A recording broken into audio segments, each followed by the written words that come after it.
All right. Sorry, everyone. Let me see. Because I don't know.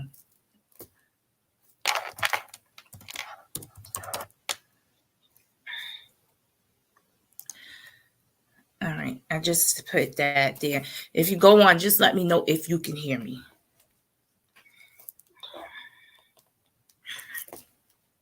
Because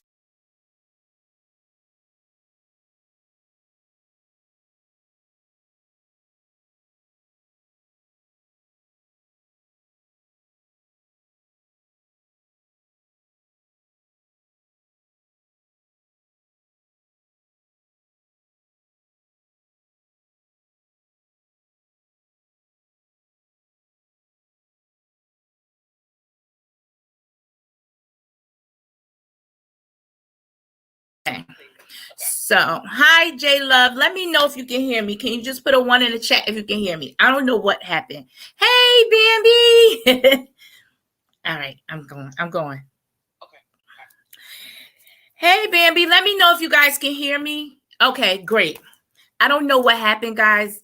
I was just talking, and then I was trying to type something in the chat, and it was just deleted. So that happened to me twice. So I apologize to everybody. But I'm glad you guys came over to, chill out with me for a minute.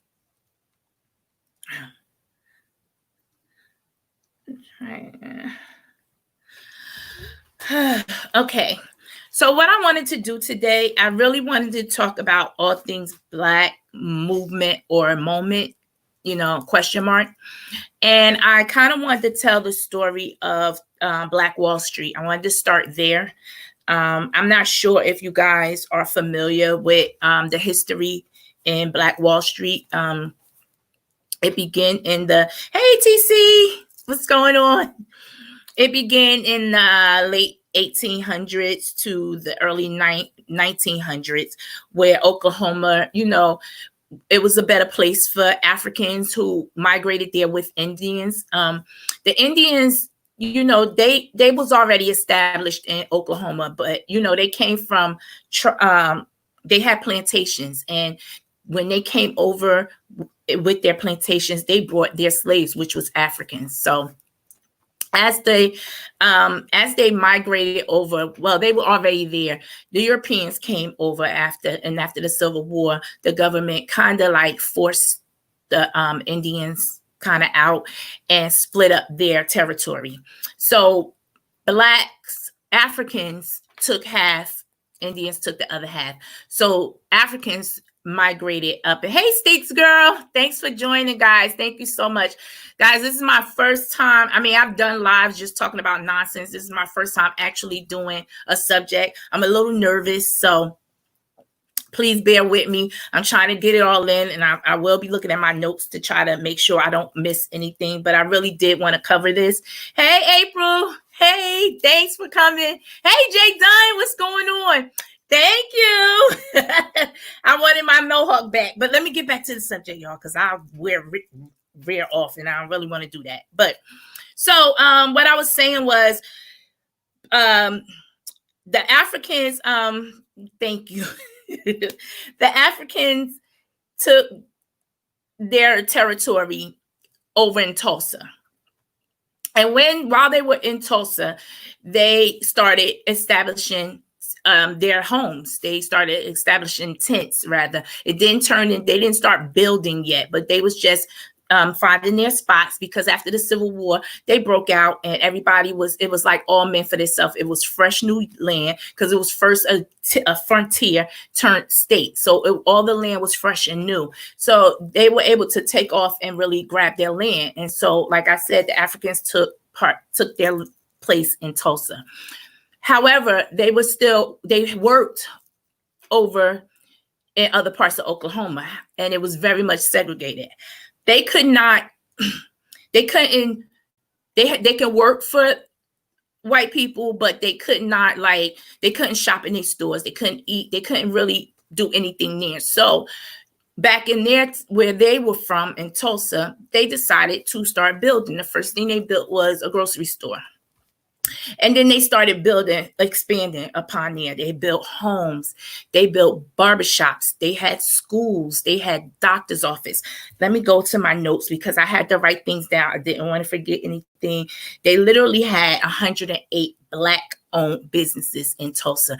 It stretched over 50 blocks long in this town in Oklahoma. So they had 2 theaters, they had 2 schools. Actually, one of their schools, all Black, was top in the state of Oklahoma. So it was very, very, very prevalent up in here.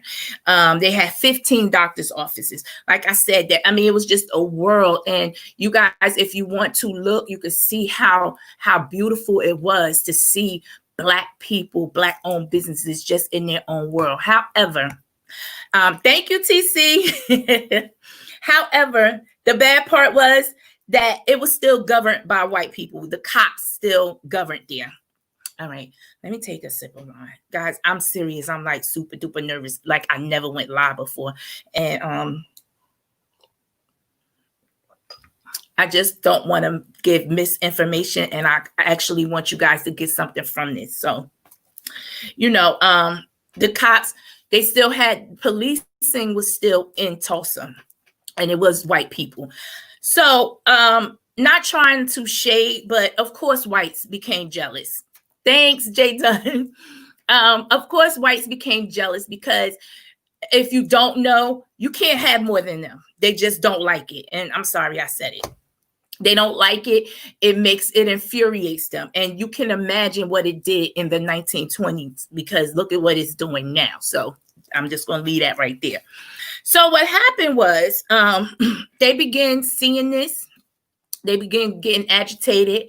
And so I just want to fast forward. So it didn't stop the movement. It didn't stop what they were doing. They were doing a great thing in Tulsa. So what happened was it was a young man named Dick Rowland.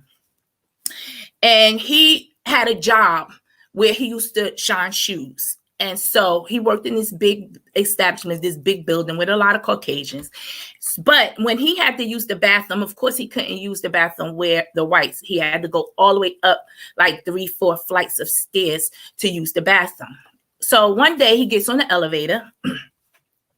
Right. People want to see you do well, but not better than them. No, absolutely not. Absolutely not. And, you know, I want to get to that because it has that type of mentality has trickled down to us in the worst way. And I honestly want to get to that. Give me a second. They were borrowing from banks, skanks. Yeah. Don't throw me off, y'all. I want to get through this. Thank you guys for coming in. But what I want to say is, so Roland, he went, this particular day is what set this whole riot up, set it off. So one day he went to the bathroom and he had to get on the elevator. When he got on the elevator, he was greeted by a white woman, Sarah. I wrote her name down. Sorry. Sarah Page. So when they got on the elevator and went up, nobody knows what happened. All we know is she got off when the doors opened, she was screaming, claiming that he attacked her. He got locked up the next day because, you know, her story changed. It grew legs. First, he attacked her. Then he raped her. Then he beat her up. All types of things. No bruises or scars, but this is what she claimed. So the next day, they went and arrested Dick Rowland. They took him to court. And while he was in court, the white mob was infuriated. But before that, I'm missing a key point because while he was locked up, this Tribune, this newspaper, published an article, and it was called "Nab Nigger for Attacking a White Woman." That's what got it started. So when the day he went to court, he was greeted. Well, he wasn't greeted because he was locked up, but it was a mob of white people in the courtroom trying to get at him. Now the police was trying to stop it, holding it back and everything. It started out with about 100 white men. It grew to like 300 white men. Like the more people was hearing the story and hearing all these different stories, they got angrier and angrier. And so they meet him at the courthouse, wanting to lynch him. So Black Wall people in Tulsa got caught wind of that, and of course they had guns too. I'm saying we because whatever, but we had guns, so they wanted to protect Roland. So they went to the courthouse. When they got in there, guys, can you please excuse me 1 second, please?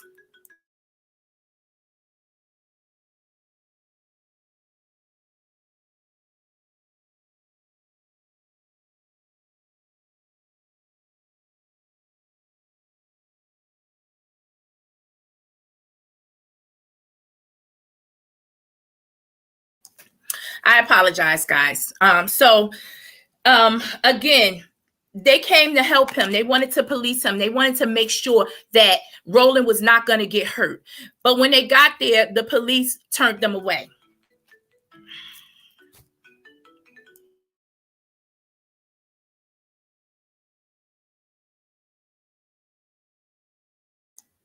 Anyway, when they got there, the police turned them away. Okay, so they said, we got this. He's not going to be hurt. He's going to have his time, and he's going to be able to see the judge, blah, blah, blah. So they went away. They left. However, it was getting, the crowd was getting increasingly. It turned into about 500 men, white men at this courthouse trying to get this black man. So the guys from Tulsa came back. Again, they were turned away. Now, keep in mind, they turned away twice, but not once did the people turn this mob away, okay? So as they're leaving, of course, the mob of white men began to attack them. All hell broke loose. They followed them back to Tulsa. They destroyed that whole city. And I'm talking about 50 blocks of houses, of homes, of stores, of businesses, of people. It was the worst. Over 300 Black people were slaughtered that night. This went on for approximately 17 hours, okay, of them destroying. It even turned into even white people that were not cops were able to arrest Black people. So what they did was they were arresting Black people. They were killing Black people all over this town. And for about, like I said, 17 hours before the National Guard came and, put a halt to it.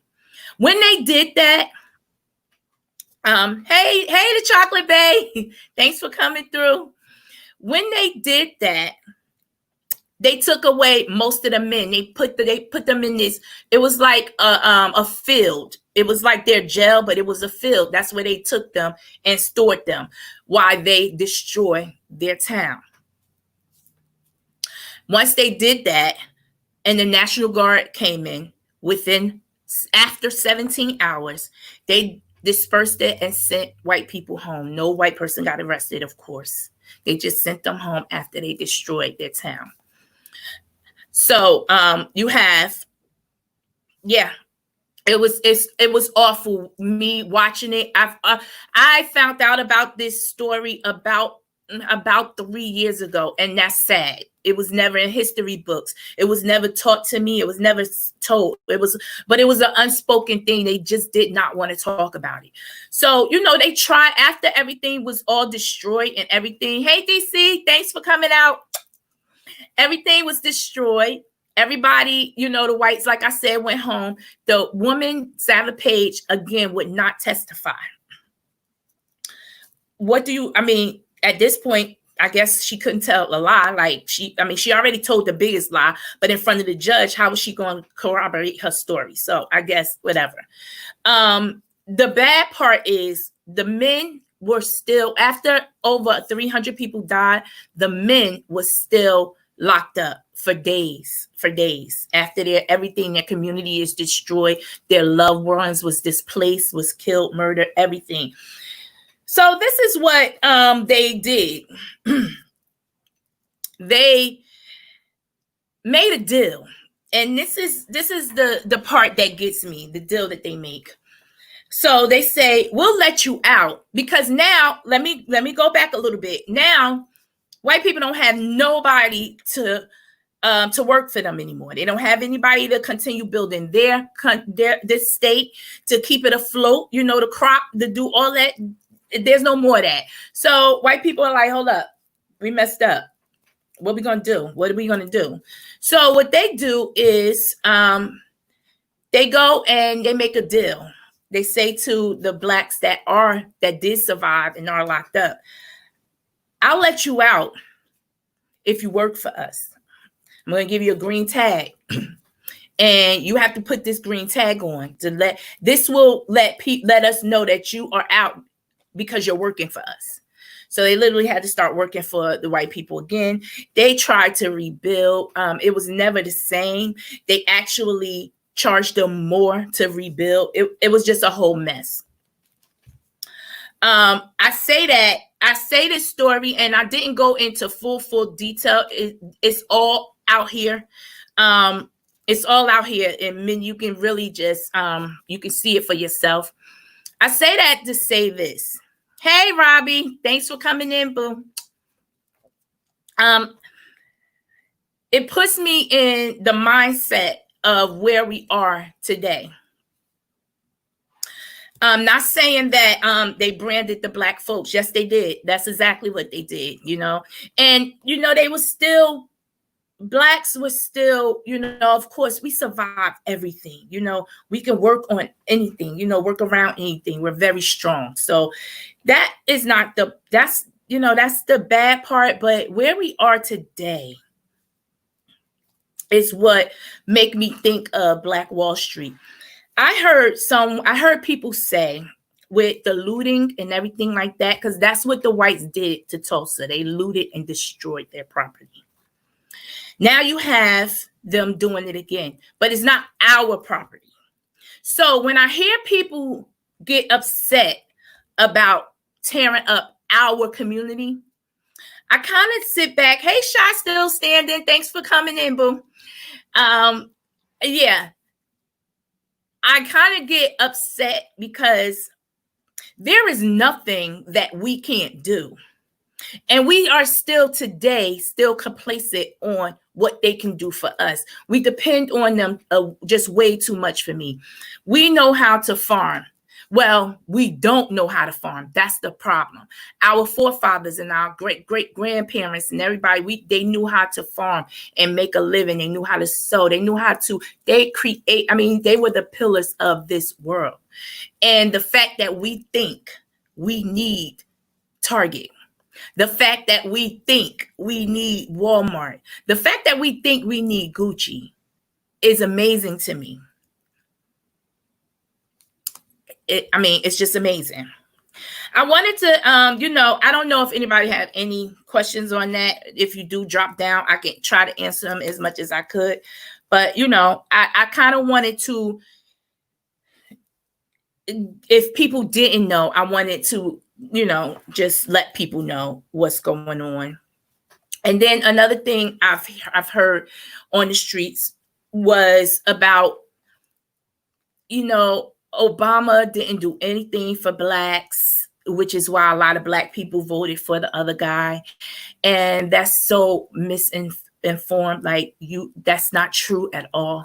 What Obama did for us will forever benefit us. He gave us health insurance. He passed that bill because Republicans was trying to take that away. Yeah. Folks can play PlayStation though. Absolutely. They think they need that type of stuff. We think we need electronics. We think we need so many things that we do not. And let me just back up 1 second, because I was watching all these riots. I was watching all these the abuse that the cop police was doing with to our race, and what I cried.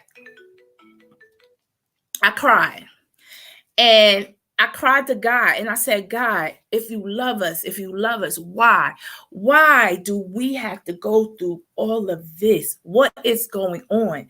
And I kid you not, it's like he spoke to me and he said, this is not my intent for you, but you guys have to do the work. That sticks in my head because it speaks volumes to that. We have to do the work. We talk about what we don't have. We talk about being mistreated. We just talk, but we don't do.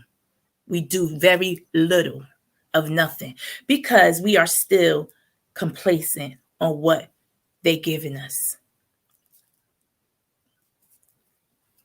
Don't you know? I've seen people on here growing crops in their backyard. Growing crops in their backyard. I literally with my hand, not a machine, because my grandmother taught me how to sew with my hands, and it looks just as good as a seamstress do with their machine. I sewed like 5 masks for me and my kids. It's nothing we can't do, but we would rather appease everybody else. And when I say everybody else, I'm not talking about this. I'm talking about everybody else.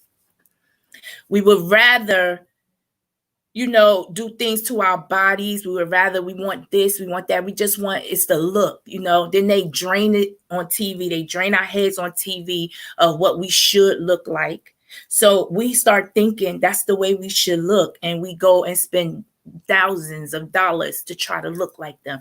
Do you realize that we was never meant to be in their box? We were never meant for that. This is why we don't fit in. This is why we have to do so much to try to look like them when they do everything to try to be like us. They do everything. They copy everything. And we don't understand our worth. We really don't. And I wish we would. I wish we would get it, really get it. I heard that in July, we're supposed to be, well, not we, a lot of people are supposed to be not shopping on a certain day. How about you don't shop for a whole month? Try that. How about you don't? Because honestly, it's a lot of things you don't need. The essentials, I get it. Food, I get it. But clothes and bags and shoes and nonsense like that, you don't need. Televisions, electronics, stuff you don't need. How about you keep your money in your pocket on purpose? Can you do that? That speaks volumes. That speaks volumes. We send too many children to college and can't afford to send our own.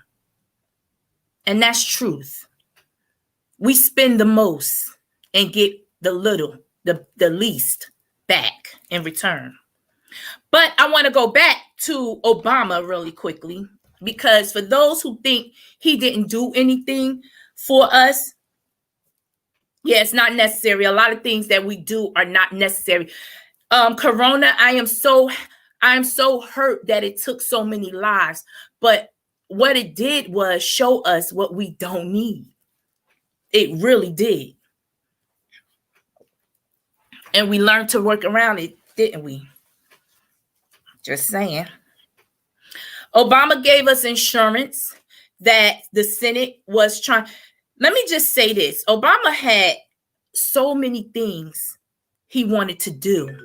And it wasn't about just for blacks. He just wanted to do a lot for America. And he wanted to do a lot.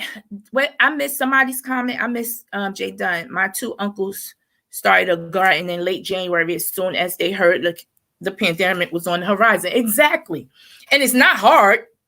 It's in us. Think about it. I'm pretty sure a lot of us have been in a place where we didn't have certain items to cook with, and we made something else. We substituted it. We made it jump off. However we needed to do it, we did it. We know how to survive. That's what we was made of. That's how we was brought up. That's how we was raised. That's how we was created. We know how to survive. We got spoiled, and they knew that. Just keep giving this little stimulus and stuff. This ain't nothing but hush money, so they can do the real shit behind our backs. But we think we rich, so we're not complaining. We think he's doing a lot for us. But let me just abreast you on something. like I said, Obama wanted to do so much for us, but you know what? The Senate at that time, we lost the Senate. Democrats lost the Senate and they lost the House. So what the Senate did was take up on his inauguration day, they took up a meeting vowing to filibuster and not sign anything. Anything he put on the table, he couldn't get it passed. That was there. They took a solemn oath to do that. So to everybody else, thank you so much. So to thank you for coming out stage, girl. I truly appreciate it. Thank you so much. So to everybody who think he didn't do anything, please think again. He couldn't do anything. And if you think about it,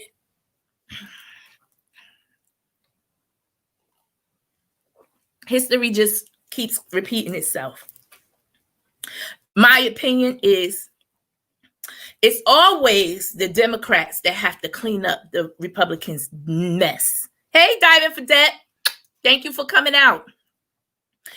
And I'm sorry. And I'm not saying Democrats are better than Republicans. I do not think that at all. I really don't. I think they're all in it together.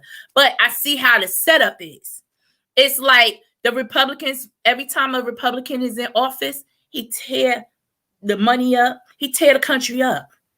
And then they nominate the Democrat to fix it.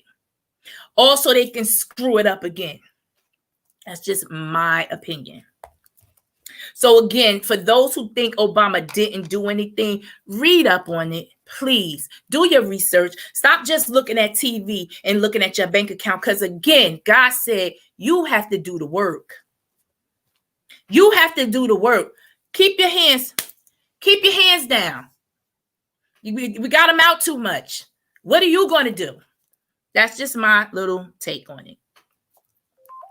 Yes, it is. Yes, it is. It's a cycle. But when will it stop? When will we wake up? This is, to me, my generation.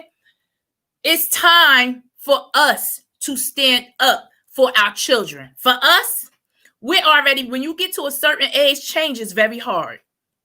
But we can make the change for our children. I think I would challenge you all to teach your kids how to count. Teach your kids what a checking account is, what a savings account is, what credit is. Make that be a daily regimen just as well as you give them these phones and let them go on YouTube and let them go on these Instagram and whatever else they got. What else? I don't even know. But why don't you put that in it so they know at least you're starting the steps.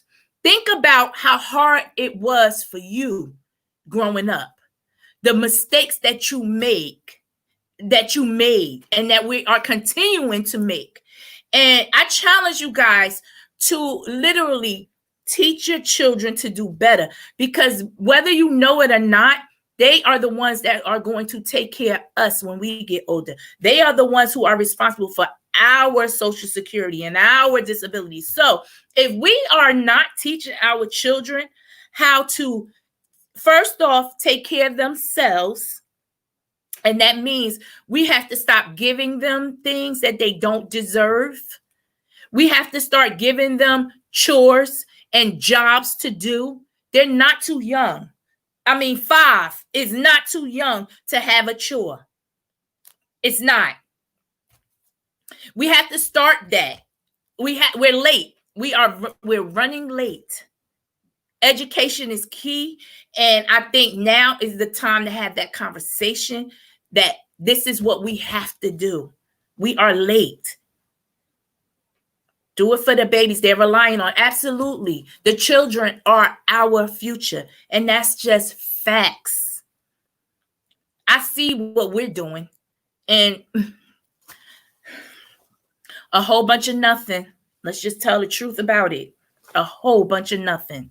We're flapping our gums. And all we care about is ourselves. That's what we're raising our children. You know what I'm saying? To do the same, when we should be raising our children to build and how to take care, how to run this country, because this is our country. I I do want to touch on one more thing before I get off of here.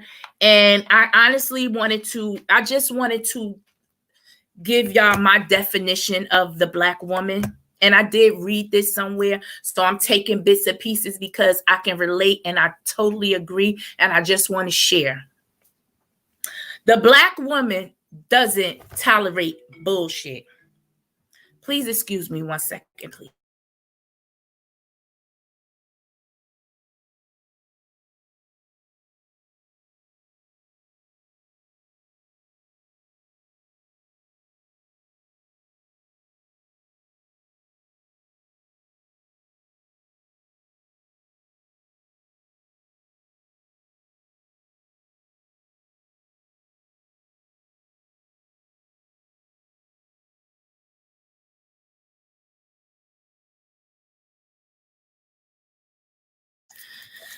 I apologize, guys. I truly apologize. I have children and they're all over the place, so excuse me. So I just want to explain to you what I think the Black woman is. And I want you to know from sincerely, it's not to knock down any other race. I don't do that. But I owe it to all my sisters and brothers to build us up because that's who I am. So I'm going to do everything I can to do that. I'm not perfect, but when you know better, you do better. And that's just my take on that. So I just want to explain to you who I think the Black woman is. She doesn't tolerate bullshit. She has a strong moral compass. She holds others accountable. She's a natural nurturer. She channels her strength into helping others, even neglecting her own needs. She's a high performer. She most likely had to outperform her white or male counterparts. And I want to quote something from Papa Pope from Scandal. He told Olivia one night, he said, "You have to be twice as good as them just to get half of what they got." Okay? It's the Black woman. They endured extreme hardships in life and overcame them. Adversity becoming the source of their inner power. Selfless strength personified. The most disrespect, I have to quote Malcolm X, the most disrespected person in America is the Black woman. The most unprotected person in America is the Black woman. Pay attention, y'all, please. And this is not to break us down. I'm trying to build us up. I'm trying to, and I'm not saying that I'm going to reach everybody, but if I just reach one person, then I did what I came to do. Okay? That's who the Black woman is. They even depicted us. It was steps of depicting, trying to tear the Black woman down. It started in movies. Okay? We went through generations of them depicting our character. We started as the nanny. Remember? They wanted us to, we was always been talented, but they broke us down and said, okay, I'll give you this role, but what you're going to do is take care of the white person. That's what you're going to do. And do your best. Do your best, your absolute best, okay?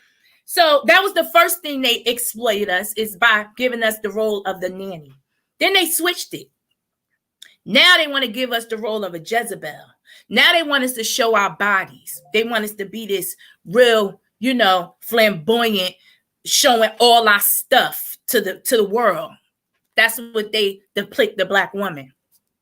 Then they switched up. These are all the things they do to try to tear us down, but they can't do that. We can't allow that. Then we were the sapphire. And when you say sapphire, that's the angry Black woman. Remember, think about it. Think about these roles that you've seen movies where these are the roles they have for us, okay? Now we're the sapphire. We're the angry Black woman, All this is just to tear us down. That's the mindset. Okay, we look at it as, oh, it's a powerful role. We're just going to take this role and do what it do. But then it's the strong Black woman. I don't need a man. I'm a superwoman. I do all things. Yeah, these are the roles they have, and it's really designed to tear us down. Okay, when we think it's building us up. Let me just say, the actresses in it, A1. I love them all. But I'm just giving y'all have to think about what's really going on, especially as a culture, as a community, as a united front. We have to stop and think. Stop drinking this nasty ass Kool-Aid they keep giving us, okay? So that's all I'm saying. Colorism. That's next. Now you have to look like this, not like that, to be pretty. The worst thing I've ever heard in my life. I can't even tell y'all I experienced it. Unfortunately, I know a lot of people have, but I can't tell you that I have, because when I grew up, everybody in my family told me I was beautiful. Now, I did hear you're pretty to be dark skinned, which was some bullshit, and I didn't catch on to it, to the real meaning of that, until I became an adult. But yeah, I didn't experience that type of, colorism, but I know many that do today and have. And I think it's bullshit, because we represent such a beautiful palette of colors. To limit that down, thank you, April. Thank you. To limit that down to just one is truly a disservice to us all. Seriously. Guys, I wanted to really go into depth and expand, but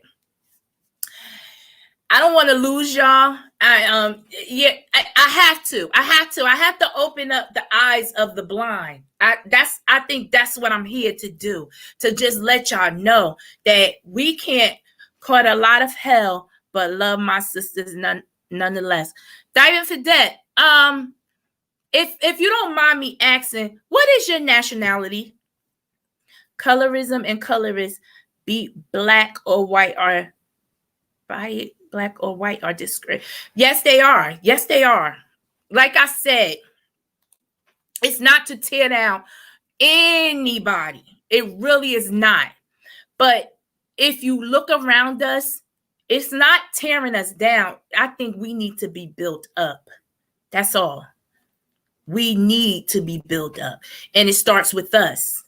Like I said, I don't care what nobody else said. From the time I was born to the time I became an adult up until now, my family and all their friends always said how beautiful I was. I didn't hear you're ugly. And I'm not saying, and they say you a pretty black woman, Native American and African American. Okay.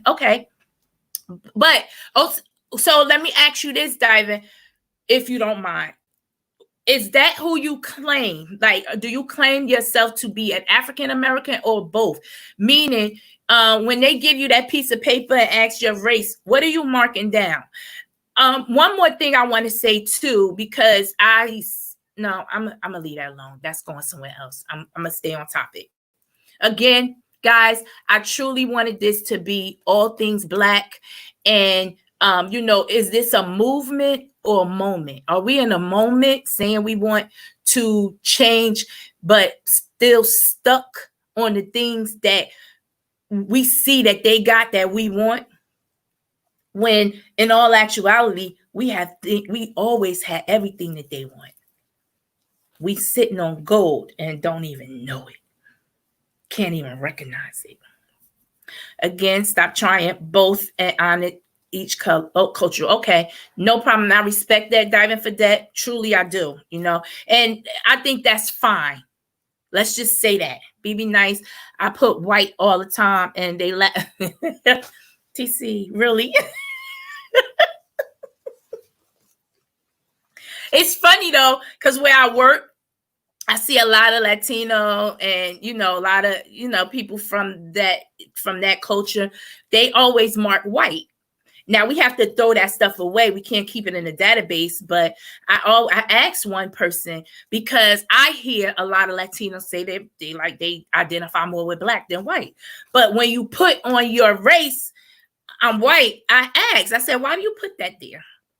And the person literally told me, because it's better. I was taken back, but that's what they told me. But anyway, back to the subject. Yeah.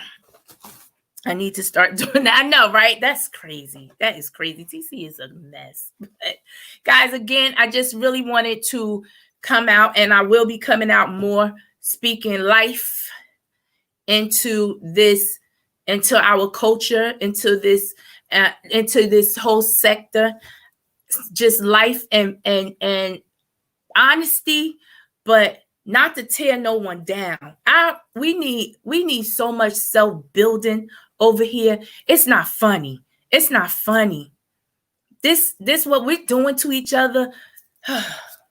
Anyway, I'm not going to sit here and act like I don't be down with it or listen to it, but I kind of really wish that we did more positive than negative. That's all I'm just going to say about that. Guys, thank you for listening to me. I really enjoyed everybody that came out and, and was a part of this conversation. I hope you guys learned something. And like I said, if I taught one person and I did what I came out to do, let me see exactly when I found out Afrikaners and West Indians and Hispanics did that, so I did it. Oh, okay. But they did it. They said, well, I ain't gonna say they. That one person just said it was better. So that was just their opinion about it. They just thought being white was better. It's it's unfortunate, but that was their reality. But guys, I'm gonna leave y'all with this. Hey, Latoya, thank you. I hope you heard something that you liked, even if it was just a sentence. I just hope I heard you heard something that you like. I'm going to do it a little more and just give y'all information. That's all I want. I just want y'all to start thinking about the future. And if you have children, you have to. You don't have a choice. You don't have a choice. God loaned these kids to us. You know that. They are not ours. They are his. He loaned them to us. He wants to see what we can do, and he will never, ever give you too much that you can't handle. So anybody walking around with 9, 5, however many kids you got, you were chosen to do so. Anything that, if your kids have any disabilities, you were chosen. Okay? It didn't choose you. I mean, he chose you. You didn't choose it. So please, please, please keep that in mind. Keep what the woman is. Everything I listed, we are that and nothing less. Walk in that. Walk in that. And I ain't going to say every day you're going to have just a fantastic, positive day, but try to. Can you do that? Try to. So, guys, I'm done. Thank you again for coming out, and I will see you soon. Peace.